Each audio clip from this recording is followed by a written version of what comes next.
And to discuss this further, let's bring in House Financial Services Committee member, Texas Congressman Pete Sessions. Congressman, good to see you.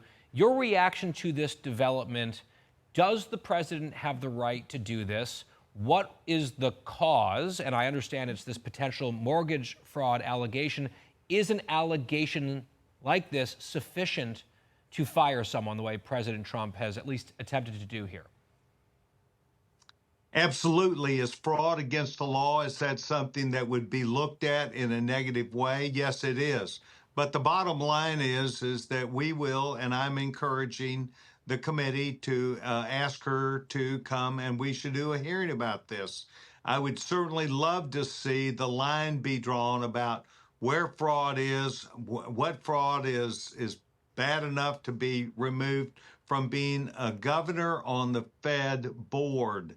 And if people think that it's not enough information, not a big enough fraud, I'd be shocked. But we need to have an investigation.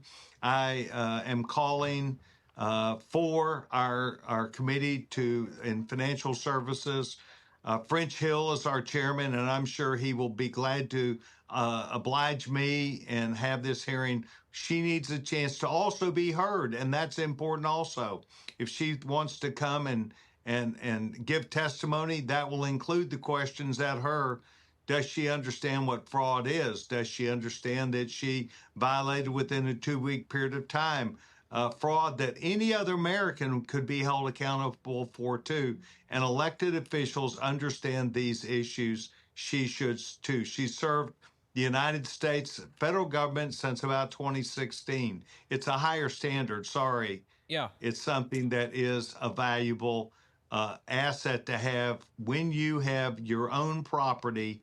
That's a homestead you cannot claim to. Of course, and that makes perfect sense. And you mentioned the word accountability. Just to follow up, do you think the accountability here came on the front end before this is proven? I'm not saying she's innocent at all, but this is, at least for now, an allegation.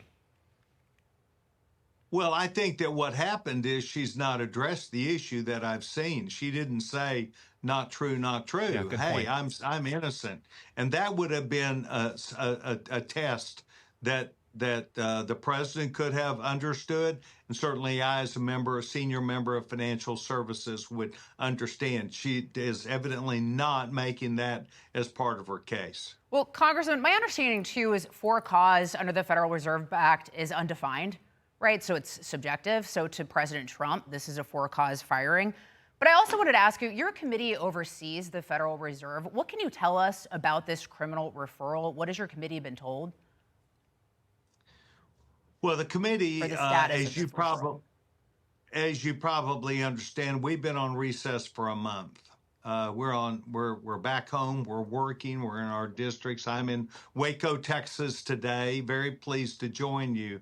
But these are serious matters. But I think that the action that needs to take place is, in fact, being done right now by the administration.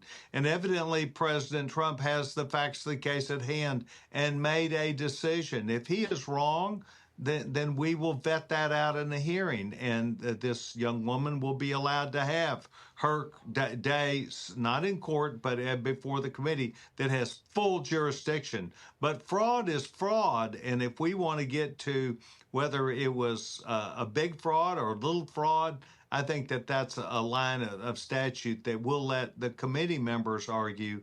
But I think the president's done the right thing. Yeah, Congressman, we also see, she's not alone in this, right? You've got the New York Attorney General, Letitia James, also facing allegations of potential mortgage fraud.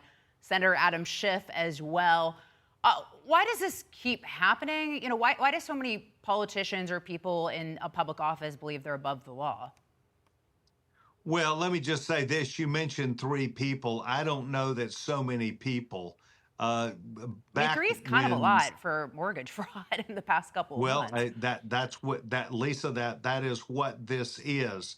It is fraud. But go back way back when President Clinton nominated Judge Kimball Woods. She did not pay her babysitter, her house sitter. She was illegal. She did not make agreements to pay the Social Security tax. This is still about fraud. It is avoiding paying someone for what the regular law-abiding citizen would do. We have to have laws whereby we have people follow them. And when you are on the Fed board, when you're a Fed governor and you sit on a board that makes these sorts of decisions all across the federal jurisdiction, and you in fact have just created a fraud scheme yourself, which is what she did. She just didn't think she'd be caught. It's wrong.